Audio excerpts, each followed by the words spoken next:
Let me see, we already have Nicholas here, Nicholas from Berlin. Hello. And also Hanhat from Starnberger Z, right? I hope I said it good. Great to see you again. Great. So please, just like Nicholas and Hanhat did, feel free to share in the chat window where you are watching from. And also do my sharing anytime. I would love to hear from you through the chat window, how you resonate. What do you think? Agree or maybe don't agree, or how my sharing inspire you, right? Or if you have any questions, any comments. That's why we're here with the live streaming, so we can have this real-time conversation. So for the people who's first time watching this, my name is XIAO-YU Cheng. You can call me XIAO-YU. I am a leadership and intercultural transition coach and also business consultant. And you can find more details about my background and my work on my LinkedIn profile, obviously, and also on my website. So with this LinkedIn live streaming series, every Thursday, 5 p.m. Central Europe time, I come up live here to share a Chinese saying. Together with the Chinese language, the culture, the wisdom behind, but also some of my reflections or thought around that saying, which could be related to leadership development or intercultural transition for individuals and business or any topics. Because it's really interesting, the reason I do this program, had been doing this for a while actually, is all these sayings are from hundreds, thousands, or generations before, long ago, but somehow they apply to us nowadays. Even the most popular topics, still somehow they are connected or resonate with each other. So I thought it could be interesting to share with more people. And the last but the most important thing is, if you would love to come in here, share your favorite Chinese saying and how it inspired you, let's talk. I would love to have you as my guest speaker and come in here to share your story and your Chinese saying. Great. Let me see. So today, as you see, the phrase, the Chinese saying I want to share with you is 因地制宜. So 因地制宜, literal translation is according to the land to make a plan solution. So yin here understand as according to, based on, or accordingly. Right, the D usually is the land, but here the D we can refer or understand as the situation or the condition or the environment. 制 is made or make or develop or create. And 宜 here is solution or resolution, right? Or strategy or tactics. So usually we use this phrase 因地制宜 refer to make a solution or tactic based on the specific situation, instead of just do a one-fit-all solution or strategy.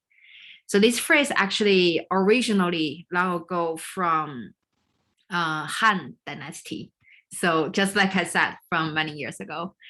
And today around this phrase, I want to, especially, I would say I want to start with talking about team in the team or organization when it comes to the people strategy, the people policy, right? Always it's called that. Team management, communication, because like my subject of the event today, I said, being fair to our team member is not about treating everyone exactly the same. It sounds weird, right? Oh, in other way, what I mean to say is, but we'll talk about the DEI, right? The equality. What equality? Equality is not about treating everyone exactly the same way, but it's about respecting, even celebrating each individual as how they are, who they are, right? So when it comes to a team or an organization, for sure, ideally, we share the common vision.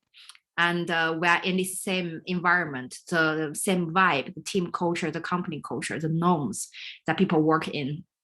We are working together towards a common goal, which is the company goal. And we share the one common identity. Everyone here is the employee of the company. But still thinking under this big umbrella, I guess, explain all these common things we share. Everyone's so different. Right, I even no need to go in details. Everyone's different as who they are. And one of the amazing things when we think about team or team dynamic actually is everyone's different, right? So in the team, people take on different roles, different tasks, and everyone working together as a group. So everyone contributes different values or different aspects to the team, bringing different things. And when we think about this, and then we switch the role, consider from the other side. So while you are expecting everyone bringing different things, elements, why would you expect them to be treated, to be happy to be treated with exactly one rigid discipline or rule, right? Because there's no so-called one-fit-all people solution or strategy. And for sure, when I'm saying this, I'm not saying we really make strategy and from big level to, from high level to lower level to each individual to be productive, to be sustainable, especially for scaling up your business or for big companies. You may have principles or framework or structure with your people strategy. It's like the container, right? But the specific content inside varies between each individual. The communication, how you build the relationship with them, how you develop their strengths continuously, how the incentives, the execution, all these things, we need the flexibility and adaptation, right? So that's what I mean about don't treat people exactly the same, right? And now the second part, I want to invite you to step out of your office. Let's talk about generally in a business environment. So for sure, this may also apply back to the team or in the organization. Sometimes we say, treat the people as you want to be treated. It's from a good intention, definitely. But just I want to bring that in this context. Sometimes how you get things done, it's not necessarily how other people will perform the best. Or what's normal for you, maybe it's absurd for another person, right? It could be because of the culture or other reasons, experiences, background, everything, perception, right? Perceptions. So if you share exactly the same thing, perception about everything, congratulations, you got someone very easy to team up or to collaborate. But what if the answer is no? Are you going to convince them or compromise, right? To convince them, talk them into your way of doing things or your way of seeing things? Or are you going to compromise in order to move forward with the project or with the business? Are you going to use force or influence? I am the boss, so you do whatever I tell you, right? Or I'm the client, you should just please me, make me happy. Or you want to use your influence to empower the other people to make their own choice.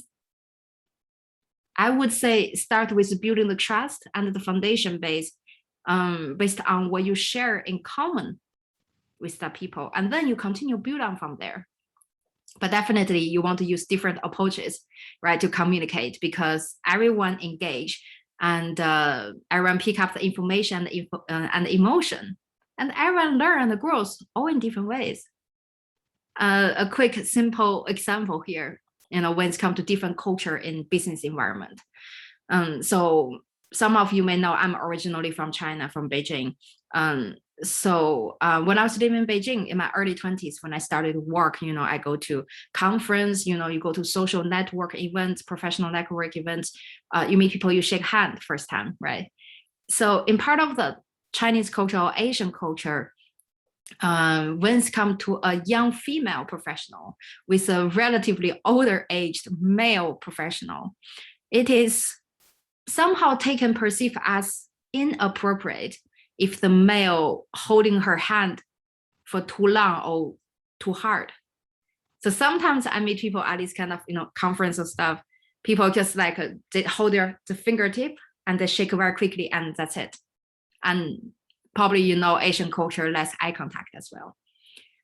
And on the other side of the world, in the West, like now I'm in Europe, or when I was working a lot in North America, in the States, Canada, people, again, it's not everyone, but some people or most people tend to have this solid handshake, because in their culture, the solid handshake is to show the respect, right? Like the sincerity, and also eye contact could be showing confidence or try to build a connection, which is kind of opposite from where I'm from. And through the year, move forward to now, I develop my way. For me, I'm kind of person, I go ahead, I don't want to be the first one to start a conversation. And I go ahead to say hi confidently. I shake their hand in a solid way and I look into their eyes. But still, sometimes when I go back to China to do business, I may do adjustment. And also, I understand when some people in China, they shake my hand in that way, it doesn't mean they don't respect me. It's just because they have their tradition or they have their value or belief or their certain behavior, right? So it's so simple thing, but sometimes could be so misread or miscommunication there, right? And so that's about, the different culture in the business world. And coming to the end, I always say, with all this communication between different culture or with this kind of how to communicate with just simply different people, the best solution is to start with respecting and being open to understand the person. Or like many people now, they say the people-centered approach, right? So in a team, look at your team member, if you're a team leader, for example, what is their strengths? What are their strengths? What could be a stretching opportunity for them to grow? And what and how do they want to grow in their current role? And then the next step, you can decide what to assign them to do, what kind of task you give them, how you get the things done together, how to delegate, right? How to set the metrics, the KPIs, etc. And when it's possible, it's always helpful if you can include the people, those people, that person in your decision-making process, or at least to brainstorm with them, have a conversation with them to know exactly what they want and what matters to them. And then they will get more buy-in, if you think, right? Because that's the thing they wanted to do. So as a team leader, the question for you will be, how can you build the team environment or the organization environment that not only psychologically safe for people, but also spacious, big enough for your people to explore and develop, right? You create the container, remember, but the content is specific. It could be different for every person. And another story in my coaching practice, because this is actually also the reason I got inspired, want to share this topic today, is, let me see.